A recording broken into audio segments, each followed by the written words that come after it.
नमस्कार विद्यार्थियों, मैं अरविंद सेन फिजिक्स की ऑनलाइन क्लास में आप सबका स्वागत करता हूं।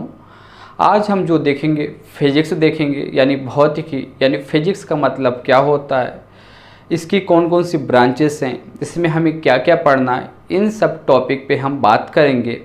तो आइए स्टार्ट करता हूँ।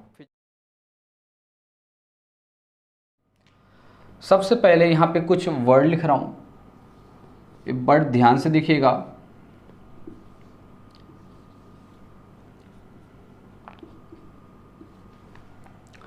अभी जो वर्ड लिखा हूँ तो इस वर्ड का मतलब सोच रहे हूँ सर ने क्या लिखा है। ये लिखा है ग्रीक शब्द, यानी 15th सेंचुरी, 15th शताब्दी,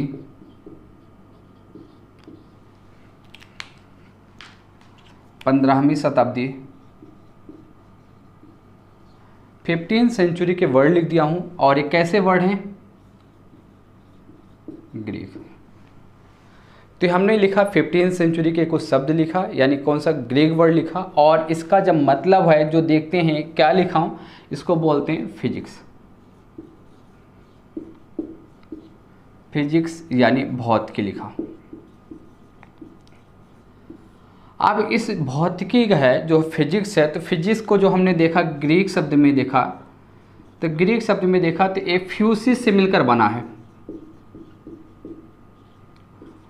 फ्यूसिस,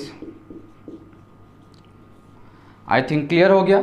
जो फिजिक्स शब्द है तो ग्रीक शब्द फ्यूसिस से मिलकर बना है, और इसका जो मतलब होता है, जो इसका अर्थ होता है, यानी मीनिंग होता है, इसका मतलब होता है नेचर, यानी प्रकृति की बात कर रहे हैं, यानी हम प्रकृति की बात कर रहे हैं। तो आई थिंक क्लियर है। ये क्या लिखा हूँ? फिजिक्स लिखा हूँ। कौन से वर्ड में लिखा हूँ? ग्रीक शब्द में लिखा हूँ। 15th सेंचुरी के जो शताब्दी में उस टाइम पे चलते थे, यानी ग्रीक शब्द में फिजिक्स लिखा हूँ। फिजिक्स को बोलते हैं भौतिकी, और जो भौतिकी शब्द की उत्पत्ति हुई है वो ग्रीक शब्द फ्यूसिस से हुई है, जिसका अर्थ, जिसका मीनिंग, जिसका मतलब होता है प्रकृति। अब आपके मन में डाउट उठ रहा है कि जो प्रकृति की हम बात करें हैं, तो प्रकृति होती क्या है, इनकी हम बात करेंगे। तो सबसे पहले यहाँ पे हेडिंग है प्रकृति की बात कर रहे हैं, नेचर की बात कर रहे हैं, इस नेचर। अब इस नेचर में दो प्रकार के कंपोनेंट हैं, एक जो दिखाई दे रहे हैं और जो एक दिखाई नहीं दे रहे हैं। जो दिखाई दे रहे हैं उसको बोलते हैं विजुअल, विजुअल यानी दृश्य की बात करें, और एक ऐसे हैं जो हमें दिखाई नहीं दे रहे हैं, उनको बोलते हैं इनविजुअल।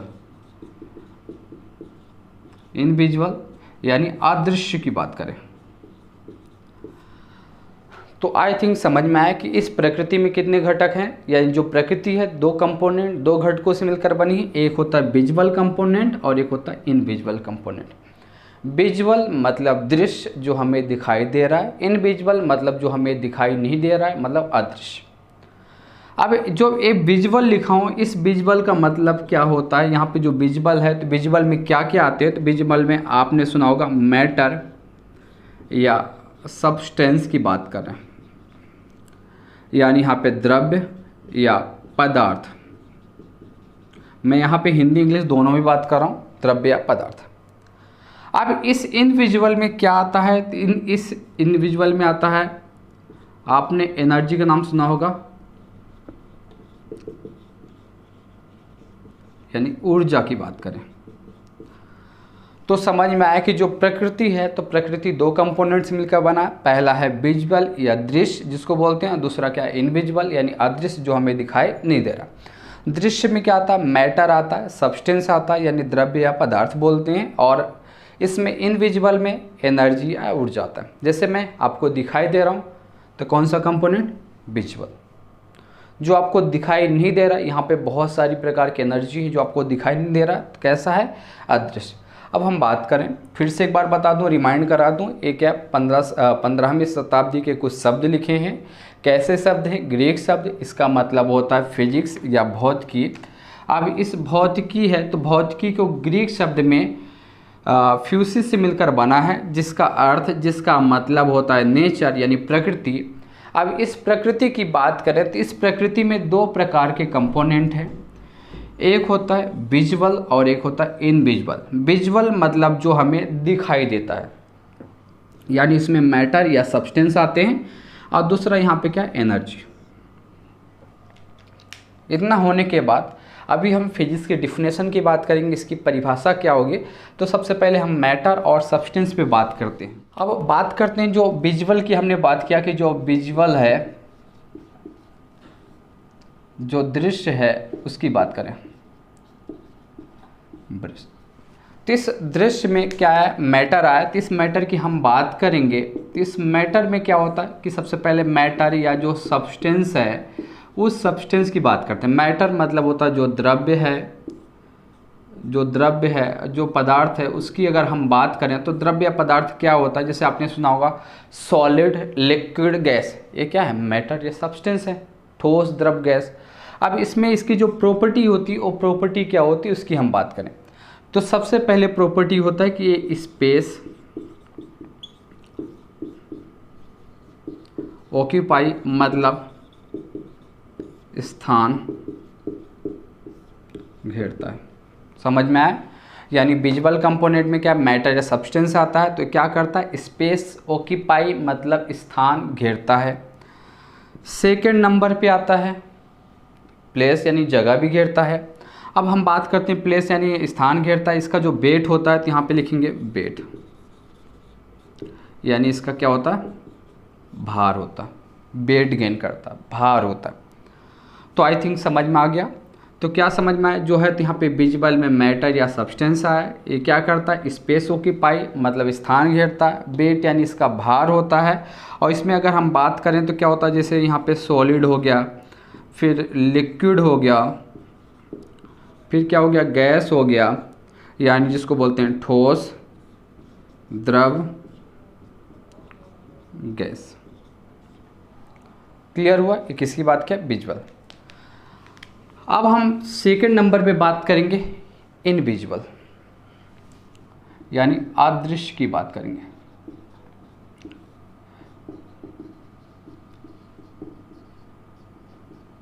यानी अदृश्य की बात करेंगे। इनविजिबल में क्या क्या आता है, तो इसमें सबसे पहले एनर्जी की बात करें। एनर्जी यानी ऊर्जा। अब जैसे इलेक्ट्रिकल एनर्जी है, मैकेनिकल एनर्जी है, तमाम प्रकार की जितनी भी ऊर्जाएं हैं हमको दिखाई दे रही, क्या नहीं दिखाई दे। इस ब्रह्मांड में समस्त प्रकार की जो एनर्जी है वो हमें दिखाई नहीं दे रही, मतलब क्या है, अदृश्य है, यानी इनविजिबल है, यानी दिखाई नहीं देना। अब जैसे इसमें जैसे हमने बोला स्पेस ऑक्यूपाई, तो यानी स्पेस ऑक्यूपाई मतलब स्थान घेरता है, तो यहाँ पे लिखेंगे स्थान नहीं घेरता, स्पेस ऑक्यूपाई नहीं होता। क्लियर हुआ? हमने लिखा वेट गेन होता है, तो यहाँ पे क्या लिखेंगे, वेटलेस होता है, वेटलेस यानी स्थान नहीं घेरता, स्थान तो हो गया यानी भारहीन होता है। क्लियर हुआ? तो क्या बात की आज हम, प्रकृति की बात की कि इस प्रकृति में कितने कंपोनेंट है, दो कंपोनेंट है, एक होता है विजुअल या दृश्य, दूसरा होता है इनविजिबल मतलब अदृश्य। विजुअल में मैटर या सब्सटेंस आता है, इनविजिबल में एनर्जी आता है। अब हम बात करते हैं विजुअल में, जैसे मैटर या सब्सटेंस की बात करें तो स्थान घेरता है, इसका वेट होता है, इसमें सॉलिड, लिक्विड, गैस, ठोस, द्रव, गैस की बात करते हैं। इसमें अदृश्य इनविजिबल में एनर्जी आता है, एनर्जी क्या करता है, स्थान नहीं घेरता, वेटलेस यानी इसका कोई वेट नहीं होता। इसमें क्या है, जितनी तमाम प्रकार की इस दुनिया में जो एनर्जी है सब किसमें, यहाँ इनविजिबल यानी अदृश्य में आता है। अब बात करते हैं जो फिजिक्स से जो भौतिकी है, इसकी परिभाषा क्या है। तो इसकी परिभाषा है कि इसमें हम मैटर और एनर्जी या सब्सटेंस या एनर्जी, तो इसमें हम द्रव्य और ऊर्जा की अंतर क्रियाओं का अध्ययन करते हैं, उसे भौतिकी या फिजिक्स कहा जाता है। तो क्या परिभाषा होगी, यानी साइंस विज्ञान की वह शाखा जिसके अंतर्गत द्रव्य तथा ऊर्जा, हम यहाँ पे ले सकते हैं द्रव्य और ऊर्जा, भौतिकी की वह शाखा, फिजिक्स की वह ब्रांच जिसके अंतर्गत द्रव्य और ऊर्जा की अंतर क्रियाओं का अध्ययन करते हैं, उसे भौतिकी कहा जाता है। विद्यार्थियों, अभी तक हमने देखा जो फिजिक्स है, तो फिजिक्स कहाँ से मिलकर बना है? फ्यूसिस से, जिसका मतलब होता है नेचर। और इस नेचर, इस प्रकृति में दो प्रकार के सब्सटेंस होते हैं, दो प्रकार के कंपोनेंट होते हैं, एक होता है विजुअल और एक होता है इनविजुअल। विजुअल वो होता है जो हमें दिखाई देता है, यानी स्थान घेरता है, जिसका भार होता है, वो सब आते हैं विजुअल। इनविजुअल में आते हैं जिनका कोई भार नहीं होता, जो कोई स्थान नहीं घेरते, तमाम प्रकार की दुनिया में जितनी एनर्जी हैं सब वो क्या होता है? इनविजिबल में आती हैं। अब हम बात करते हैं जो भौतिकी है, जो फिजिक्स है, उसकी ब्रांचेस कौन कौन सी, इसकी शाखाएं कौन कौन सी, इनकी हम बात करने जा रहे हैं। तो सबसे पहले यहाँ पे लिखेंगे क्लासिफिकेशन। क्लासिफिकेशन,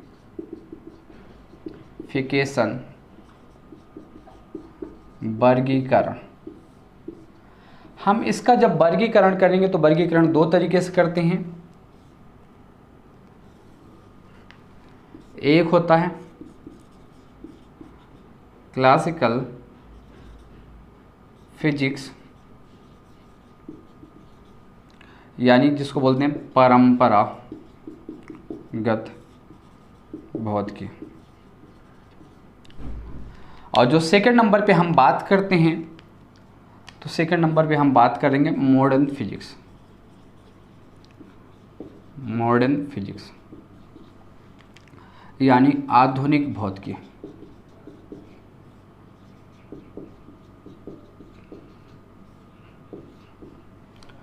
क्लियर हुआ?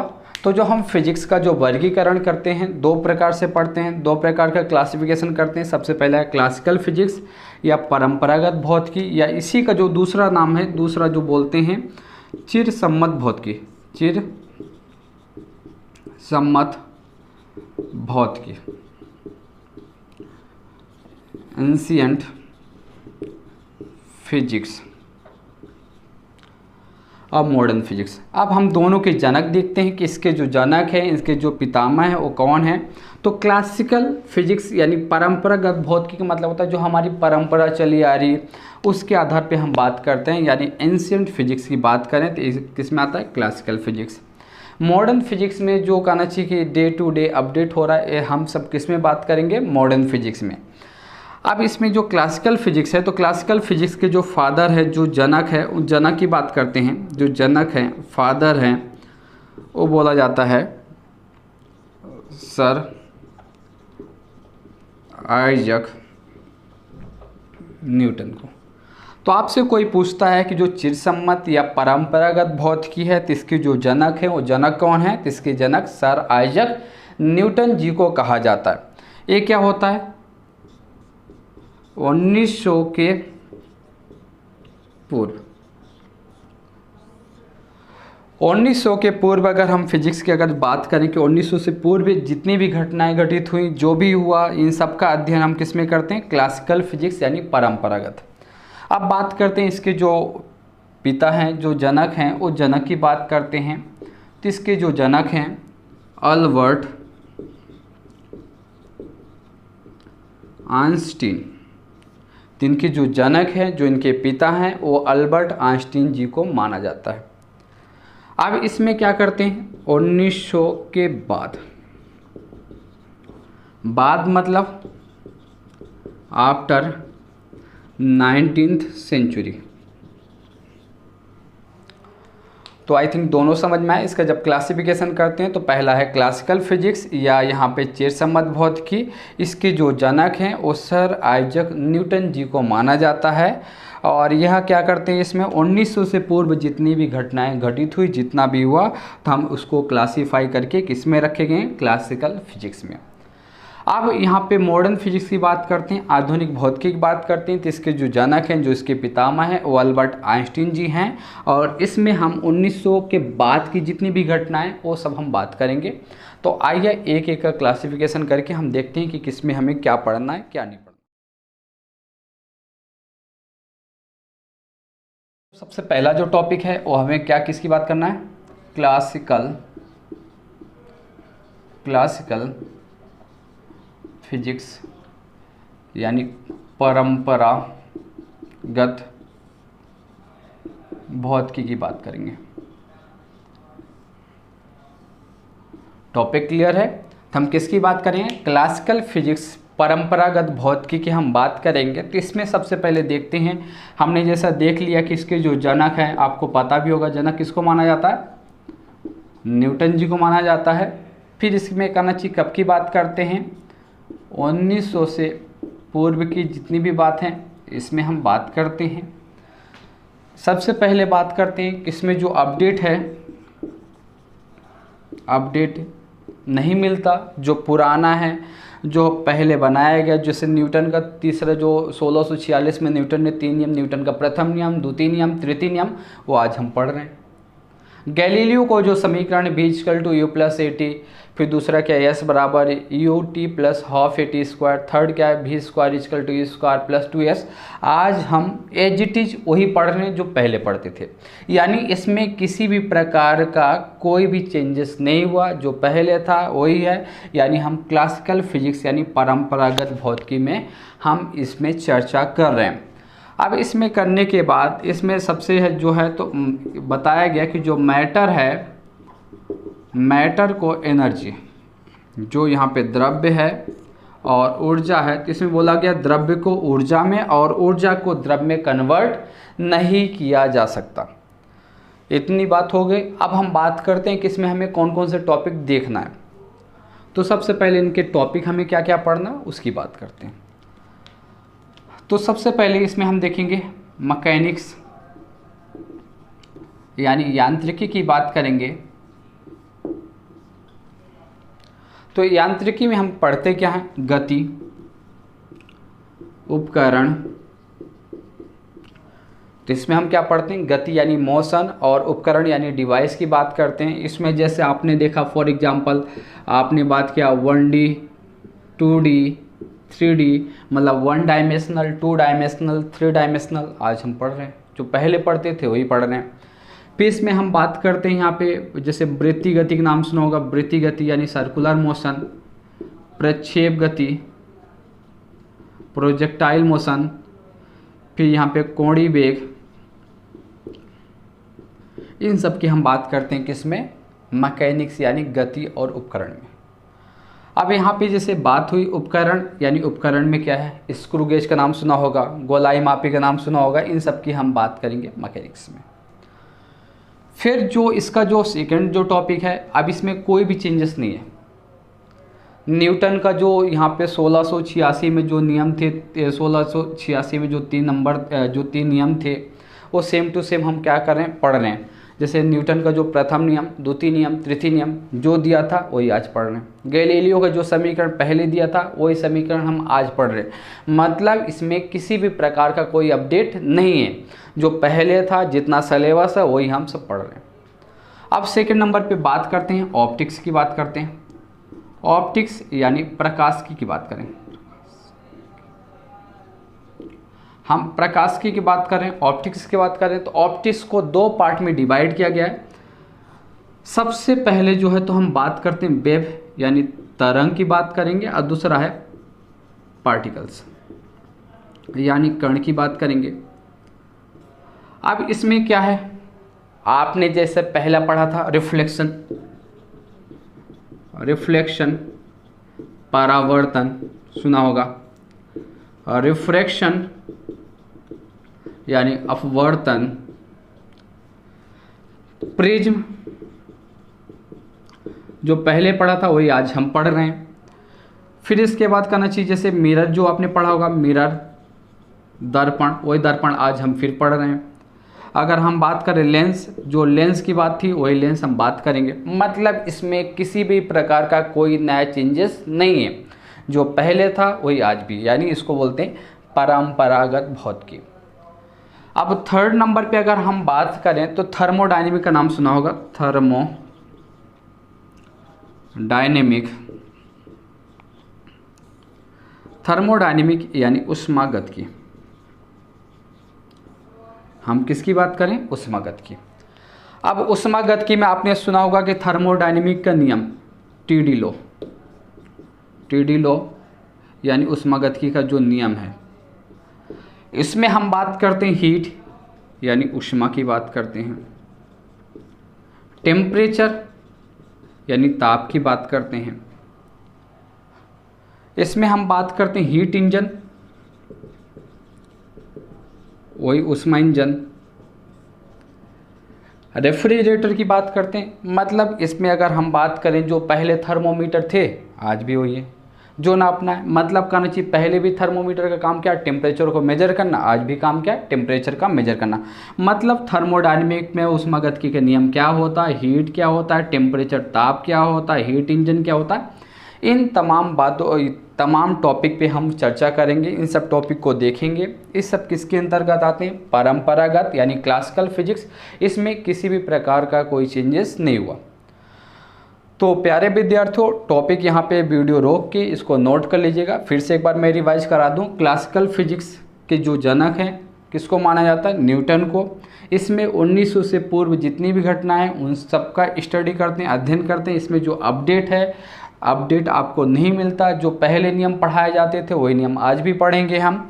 इसमें मैटर और एनर्जी को आपस में कन्वर्ट नहीं किया जा सकता, इसमें बताया गया है।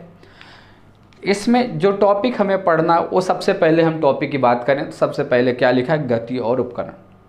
गति उपकरण का मतलब होता है कि 1 dimensional motion, 2 dimensional motion, 3 dimensional motion है, एक बीमी गति, द्विबीमी गति, त्रिबीमी गति, लीनियर रेखीय गति, वृत्तीय गति यानी सर्कुलर मोशन, प्रक्षेप गति यानी प्रोजेक्टाइल मोशन, कोणीय वेग, मतलब इस सब बात करेंगे। ऑप्टिक्स यानी प्रकाश की बात करें तो इसको दो भागों में बांटा गया। एक वेव यानी तरंग की बात करेंगे।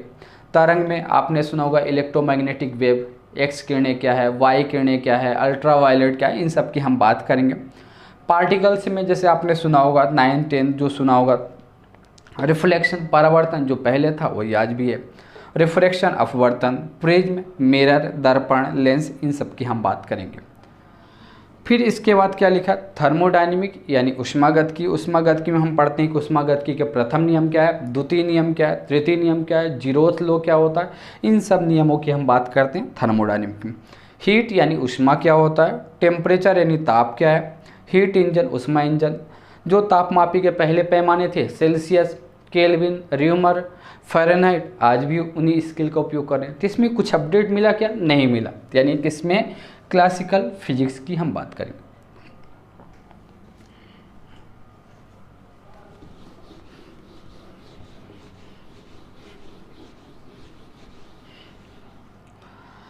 अब 4th नंबर पे अगर हम बात करें तो 4th नंबर में आपने सुना होगा फ्लूइड मैकेनिक्स। फ्लूइड मैकेनिक्स यानी द्रव गतिकी। अब द्रव गतिकी में हमें पढ़ना क्या है तो उसकी बात करें तो द्रव गतिकी में आपने सुना होगा कि यहाँ पे जो है तो पास्कल के नियम सुना होगा, आर्किमिडीज का नियम सुना होगा, बर्नौली थ्योरम सुना होगा। इसमें फिर कहना चाहिए कैपिलरिटी का नाम सुना होगा, पृष्ठ तनाव का नाम सुना होगा। इन सब तमाम जितने जो टॉपिक हैं, जो पहले टॉपिक थे वही टॉपिक हैं, इन्हीं टॉपिक पे हम बात करेंगे। तो सबसे पहले हम बात करते हैं कि यहाँ पे फ्लूइड मैकेनिक्स है, द्रव गतिकी। तो इसमें कहना चाहिए कि पृष्ठ तनाव का नाम सुना होगा, पृष्ठ तनाव जिसको बोलते हैं सरफेस टेंशन। फिर इसके बाद इसमें जो टॉपिक है सरफेस टेंशन के बाद अगर हम फिर देखें बात करें कि कैपिलरिटी यानी केशिकत्व की बात करते थे, केशिकत्व की बात करते हैं, कैपिलरिटी यानी केशिकत्व की जो पहले बात करते थे वही आज भी बात करेंगे। मतलब यहाँ पे द्रव गतिकी यानी फ्लूइड से रिलेटेड हम बात करेंगे। यहाँ पे जैसे बर्नौली प्रमेय जो पहले थी वही आज भी है। आई थिंक क्लियर हो गया। ये हम सब किस में बात करेंगे, फ्लूइड मैकेनिक्स में। अब अगला जो टॉपिक है वो है फ्लूइड मैकेनिक्स के बाद है इलेक्ट्रोस्टैटिक्स। स्थिर वैद्युत। अब स्थिर वैद्युत में हम जो पढ़ेंगे तो सबसे पहले स्थिर विद्युत के जो टॉपिक हैं वो टॉपिक हम बता दें आपको कि यहाँ पे जैसे चार्ज का नाम सुना होगा, चार्ज यानी आवेश, कूलाम का नियम,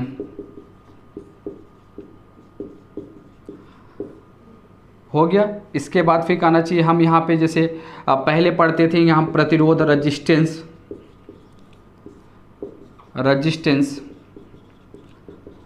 इसमें जो उपकरण पढ़ते थे, उपकरण में जैसे डायनेमो का नाम सुना होगा, डायनेमो, ट्रांसफॉर्मर, मोटर, सबकी बात करेंगे। ओम्स लॉ आपने सुना होगा, ओम्स लॉ। कुल मिला के अगर हम बात करें, जो पहले हम पढ़ते थे जैसे कूलाम का नियम, रजिस्टेंस, उसमें कोई चेंजेस नहीं, कोई बदलाव नहीं, जो पहले था वही आज भी है। उन्हीं सब की हम बात करते हैं क्लासिकल फिजिक्स यानी परंपरागत भौतिकी। तो वीडियो रोक के ये सब नोट कर लीजिएगा। अब फिर से एक बार मैं रिवाइज करा देता हूँ।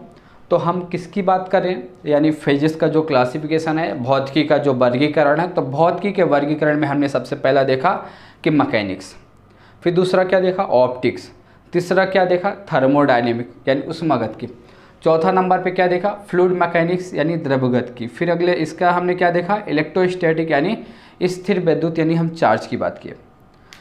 तो इसमें एक बात समझ में आए कि मतलब इसमें कोई भी चेंजेस नहीं है, जो पहले था वही आज भी है। अब हम किसकी बात करेंगे, मॉडर्न फिजिक्स, आधुनिक भौतिकी। तो आधुनिक भौतिकी के बारे में बता दूं कि जो आधुनिक भौतिकी है, इसके जो जनक हैं वो जनक कौन है, अल्बर्ट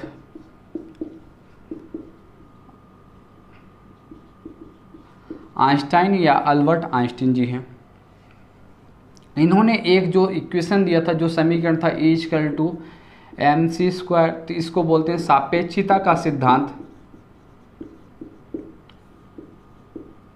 सिद्धांत या मास एनर्जी रिलेशन, द्रव ऊर्जा संबंध।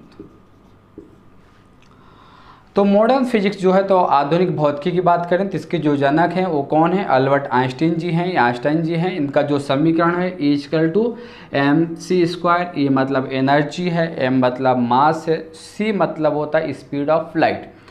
तो इसी को बोलते हैं सापेक्षिता का सिद्धांत या मास एनर्जी रिलेशन। तो इन्होंने क्या बताया, इन्होंने बताया कि जो मास है, जो द्रव्य है, जो द्रव्यमान है, और जो एनर्जी है, जो ऊर्जा है, आपस में एक दूसरे में कन्वर्ट किया जा सकता है। यानी बोला गया द्रव्यमान को ऊर्जा में और ऊर्जा को द्रव्यमान में परिवर्तित किया जाता है। ये किसने बताया, ये अल्बर्ट आइंस्टीन जी बताए। अब इसमें हम बात करते हैं जो यहाँ पे मॉडर्न फिजिक्स है। तो मॉडर्न फिजिक्स में हम क्या बात करते हैं, यहाँ पे मॉडर्न फिजिक्स में 1900 के बाद यानी आफ्टर 19th सेंचुरी के बाद जितनी घटनाएं हुई, जितना जो भी कुछ फिजिक्स में खोज हुई, डिस्कवरी हुई, इन सब की हम बात करते हैं। सबसे इम्पोर्टेंट बात है कि यहाँ पे डे टू डे अपडेट होता है, इसमें डे टू डे अपडेट होता है। तो आई थिंक समझ में आए हम किसकी बात कर रहे हैं, मॉडर्न फिजिक्स। मॉडर्न फिजिक्स के जो जनक हैं, पितामह हैं, वो किसको माना जाता है, अल्बर्ट आइंस्टीन को, जो इनके फादर हैं अल्बर्ट आइंस्टीन जी को माना जाता है। इन्होंने क्या समीकरण दिया, E=mc², सापेक्षिता का सिद्धांत या मास एनर्जी रिलेशन बोलते हैं, द्रव्य ऊर्जा या द्रव्यमान ऊर्जा संबंध,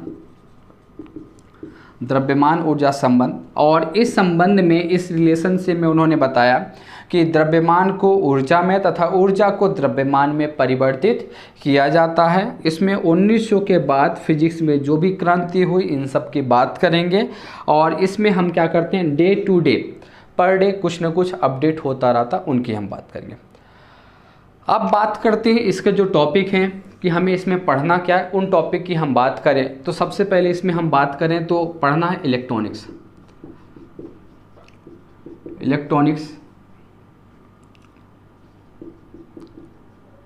इलेक्ट्रॉनिक्स की बात करें तो इसमें हम इलेक्ट्रॉनिक्स की बात करते हैं। तो इलेक्ट्रॉनिक्स में आपने सुना होगा, देखा होगा कि यहाँ पे जो है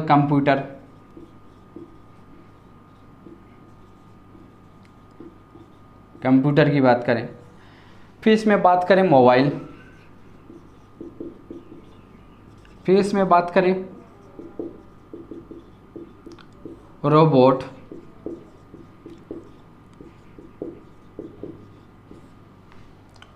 किसकी बात करें, इलेक्ट्रॉनिक्स। इलेक्ट्रॉनिक्स में क्या, कंप्यूटर हो गया, मोबाइल हो गया, रोबोट हो गया। अब सबसे पहले बात करते हैं कंप्यूटर पे। तो कंप्यूटर में आपने देखा होगा कि कंप्यूटर आजकल सुपर कंप्यूटर, तमाम प्रकार के कंप्यूटर, जो भी जितने भी सॉफ्टवेयर बन रहे हैं, इन सब में हम क्या करते हैं, कंप्यूटर को उपयोग करते हैं। और इसमें देखा होगा कि हज़ारों लाखों जीबी जो भी डाटा है उसको हम कलेक्ट कर सकते हैं। आपने देखा होगा कि जो मिशन मंगल मूवी आई थी उसमें देखा होगा कंप्यूटर के द्वारा जैसे मिशन मंगल या फिर जो भी यहाँ पे जितने भी सैटेलाइट छोड़ा जाता है तो उनकी पोजीशन को, उनके कहना चाहिए एग्जैक्ट लोकेशन को बताने के लिए क्या करते हैं, कंप्यूटरों का उपयोग करते हैं। अब हम बात करते हैं मोबाइल। तो मोबाइल पे अगर हम बात करें तो मोबाइल देखा होगा कि पहले के मोबाइल कैसे थे। अब 21वीं सदी के जो देन है तो मोबाइल में देखा होगा कि आज मोबाइल में नए नए अपडेट मिल रहे हैं, नए नए फीचर मिल रहे हैं। पहले देखा होगा कि जो मोबाइल है तो मोबाइल में पहले क्या होता था कि जैसे फ़ोटो सिंपल ले लिया, ठीक है। अब जो फ़ोटो खींचा तो फ़ोटो खींचने के बाद उसमें कितनी एडिटिंग कर सकते हैं। देखा होगा कि काले व्यक्ति को गोरा बना दिया जाता है, इसमें जिसकी मूछें नहीं मूछें लगा दिया जाता है, चश्मा नहीं चश्मा पहना देते हैं, बाल को सफ़ेद जैसा भी जो चाहें वो कलर कर लेते हैं। किसका है, मोबाइल। अब इस मोबाइल का जो उपयोग है तो आजकल देखा होगा नेट बैंकिंग, आपको बैंक में जाने की ज़रूरत नहीं, घर बैठे पेटीएम, गूगल पे, फ़ोन पे, ये किसका है, इलेक्ट्रॉनिक्स। यानी इसमें क्या हो रहा है, कुछ न कुछ रोज़ नया अपडेट हो रहा है। अब खाना खाना है, भूख लग रही, होटल जाने की ज़रूरत नहीं, जोमेटो, उबर ईट का नाम सुना होगा, ऑर्डर करिए घर पे आ जाए। तो इसमें क्या पढ़ रहे हैं हम, पर डे दिनों दिन कुछ न कुछ अपडेट हो रहा है। इन सब की बात कर, अब बात करते हैं इस रोबोट। इस रोबोट का मतलब होता है बंधुआ मजदूर। तो एक प्रकार से हम बोल सकते हैं कि बंधुआ मजदूर जो पहले देखा होगा उसी प्रकार का आना चाहिए। रोबोट को हम बोलते हैं, रोबोट का मतलब जब निकाला तो बंधुआ मजदूर हुआ। अब हम इस टॉपिक यानी रोबोट पे डिस्कस करेंगे कि रोबोट में क्या है।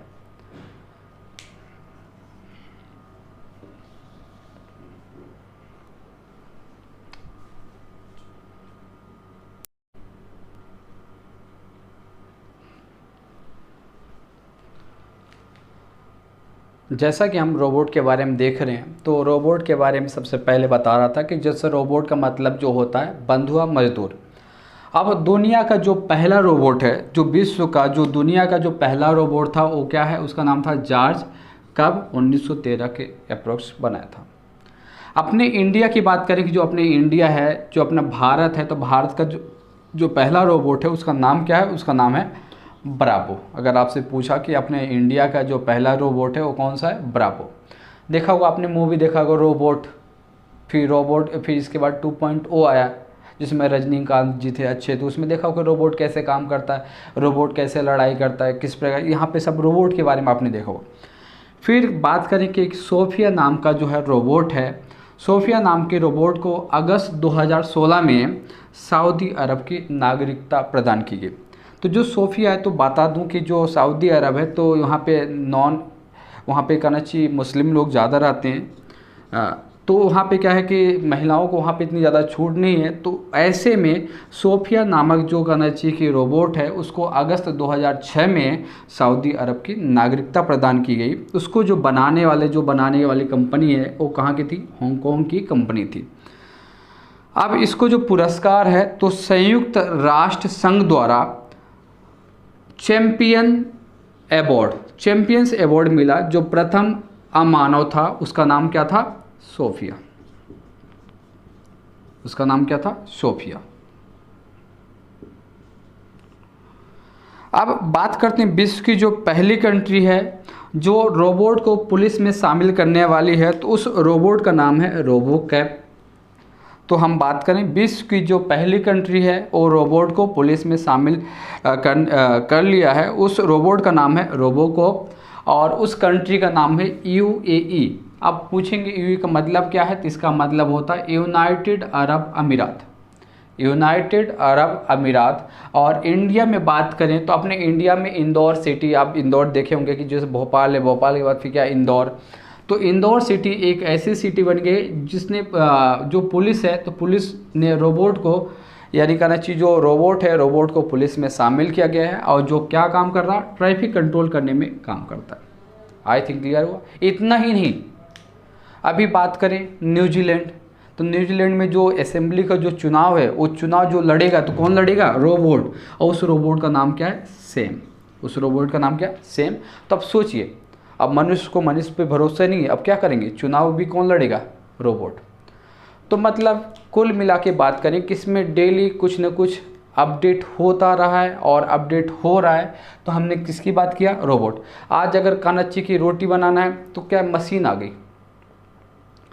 मतलब बात करें कि इसमें कुछ न कुछ डेली अपडेट होता रहा है।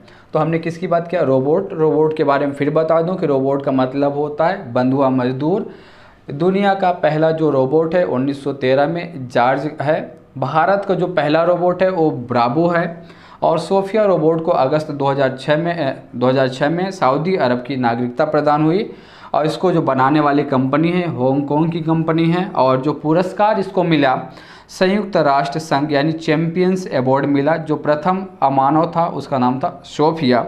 और विश्व की पहली कंट्री है जिसने रोबोट को पुलिस में शामिल किया, उस रोबोट का नाम है रोबोकॉप। अब बात करते हैं कंट्री यानी कहना चाहिए कि यहाँ पे जो उस कंट्री का नाम क्या है, उस कंट्री का नाम है यूनाइटेड अरब अमीरात।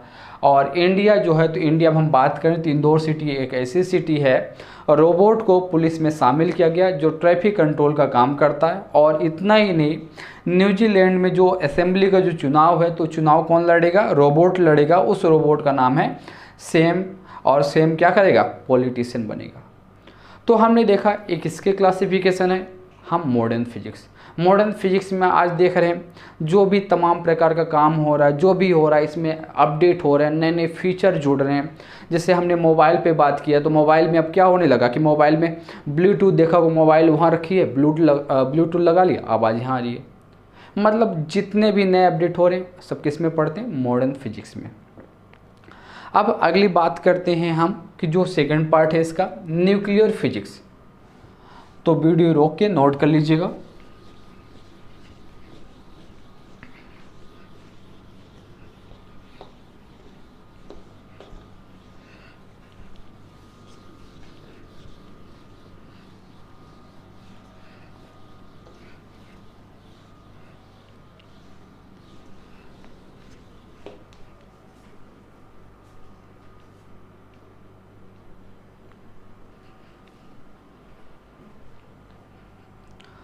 हम बात करेंगे न्यूक्लियर फिजिक्स। न्यूक्लियर फिजिक्स में जैसा देखा कि न्यूक्लियर फिजिक्स यानी नाभिकीय भौतिकी।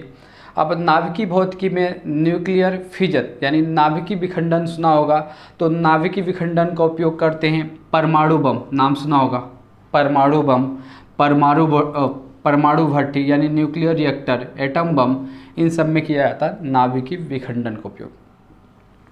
अब इसी के अंतर्गत हम किसकी बात करते हैं? न्यूक्लियर फ्यूजन यानी नाभिकीय संलयन। और नाभिकीय संलयन का जो उपयोग है आजकल अणु बम बनाने में, हाइड्रोजन बम बनाने में, सूर्य तारों की जो ऊर्जा है उस ऊर्जा किसके द्वारा होती? न्यूक्लियर फ्यूजन के द्वारा होती। नाभिकीय संलयन, नाभिकीय संलयन का मतलब होता है जब छोटे छोटे अणु मिलते हैं तो बड़े अणु का निर्माण करते हैं, तो उसको बोलते हैं न्यूक्लियर फ्यूजन। न्यूक्लियर फ्यूजन का मतलब होता है, विखंडन का मतलब होता है इसमें बड़ा अणु छोटे छोटे टुकड़ों में डिवाइड होता है, छोटे छोटे टुकड़ों में विभाजित हो जाता है। अब बात करते हैं कुछ समस्थानिक हैं तो कुछ आइसोटोप्स हैं। तो उस आइसोटोप्स का उपयोग आज चिकित्सा के क्षेत्र में कर रहे हैं। तो ये किसका टॉपिक है? Modern physics. और मॉडर्न फिजिक्स में देखा होगा कि नए नए अपडेट हो रहे हैं। जैसे घेंघा रोग, घेंघा रोग देखा होगा कि जैसे आयोडीन की कमी हो जाए तो कुछ लोगों का जो है यहाँ पे फूल जाता है, घेंघा फूल जाता है। तो इसमें कहना चाहिए कि आयोडीन 131 का उपयोग घेंघा रोग के उपचार में किया जाता है। घेंघा जो रोग होता है उस रोग के इलाज में किया जाने लगा। तो सब क्या है? टेक्नोलॉजी है, नई नई टेक्नोलॉजी आ रही है। अब कोबाल्ट 60 का उपयोग कैंसर जैसे भयंकर रोगों के उपचार में किया जाता है। आज भी हमारा जो देश है तो 100% 100% कैंसर का इलाज नहीं कर पा रहा है। अब हम बात करेंगे यहाँ पे कोबाल्ट 60 का उपयोग तो किस में करते हैं? कैंसर के इलाज में। अब सोडियम 24, जो सोडियम 24 के जो समस्थानिक है इसका उपयोग रक्त थक्का यानी ब्लड क्लॉटिंग में करते हैं। फिर कार्बन 14 का जो उपयोग है, तो कार्बन 14 का उपयोग कार्बन की जो आयु है, कार्बन की आयु का पता लगाने में किया जाता है, आयु निर्धारण करने में किया जाता है। जैसे कार्बन की जो आयु है वो 5770 वर्ष मानी गई है। अब फास्फोरस 31, तो फास्फोरस 31 का उपयोग रक्त कैंसर का पता लगाना, जैसे ब्लड कैंसर जिसको होता है, तो ब्लड कैंसर कैसे है तो उसका पता लगाने में जो टेक्नोलॉजी का उपयोग कर रहे हैं, ये क्या कर रहे हैं, फास्फोरस 31 का उपयोग कर रहे हैं। आर्सेनिक 74 का उपयोग ट्यूमर का पता लगाने में कर रहे हैं। और परमाणु अस्त्र शस्त्र में सब किसका है, न्यूक्लियर फिजिक्स में। इतना ही नहीं, आपने देखा होगा जब इस न्यूक्लियर फिजिक्स की बात करें तो न्यूक्लियर फिजिक्स का और उपयोग कहाँ होता है, बिजली बनाने में। देखा होगा कि यहाँ पे जो बिजली बनाने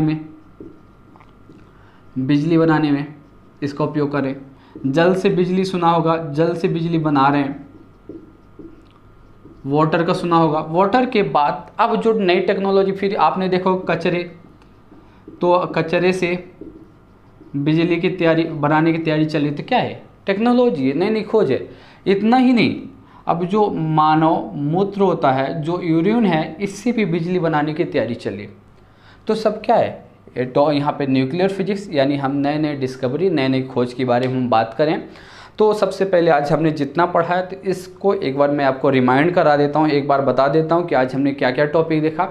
तो सबसे पहले आज हमने देखा कि जो फिजिक्स है, तो फिजिक्स ग्रीक शब्द फ्यूसी से मिलकर बना है, जिसका मतलब होता है नेचर, प्रकृति। और इस प्रकृति में दो प्रकार के कणाचिक सब्सटेंस या कंपोनेंट पाए जाते हैं, एक होता है विजुअल और दूसरा होता है इनविजुअल। विजुअल मतलब जो हमें दिखाई देता है, इनविजुअल मतलब जो हमें दिखाई नहीं देता। अब जो विजुअल में आया सब्सटेंस यानी पदार्थ, और का इनविजुअल में एनर्जी है। अब जो पदार्थ है, तो पदार्थ क्या करता है, स्थान घेरता है, उसका भार होता है, और एनर्जी जस्ट उसका अपोजिट था। तो फिजिक्स की जो परिभाषा है, तो साइंस की ऐसी शाखा जिसमें द्रव और ऊर्जा की अंतर क्रियाओं का अध्ययन करते हैं, उसे फिजिक्स कहा जाता है। अब फिजिक्स को हमने दो भागों में बांटा, एक होता है परंपरागत भौतिकी और दूसरा होता है आधुनिक भौतिकी। परंपरागत भौतिकी 1900 के पहले जो भौतिकी थी वो परंपरागत है, और 1900 के बाद जो भौतिकी है वो कहना चाहिए मॉडर्न फिजिक्स है। और मॉडर्न फिजिक्स में नई नई टेक्नोलॉजी आती है, नए नए अपडेट होते हैं, परंपरागत भौतिकी में अपडेट नहीं होते। आज की जो हमारी क्लास थी, आज फिजिक्स का इंट्रोडक्शन देखा, फिजिक्स में हमें क्या क्या पढ़ना है, फिजिक्स होता क्या है। अब हम नेक्स्ट क्लास में देखेंगे कि इसके आगे मैकेनिक्स में क्या होता है, मैकेनिक्स में क्या टॉपिक पढ़ना है, इन सब की हम बात करेंगे।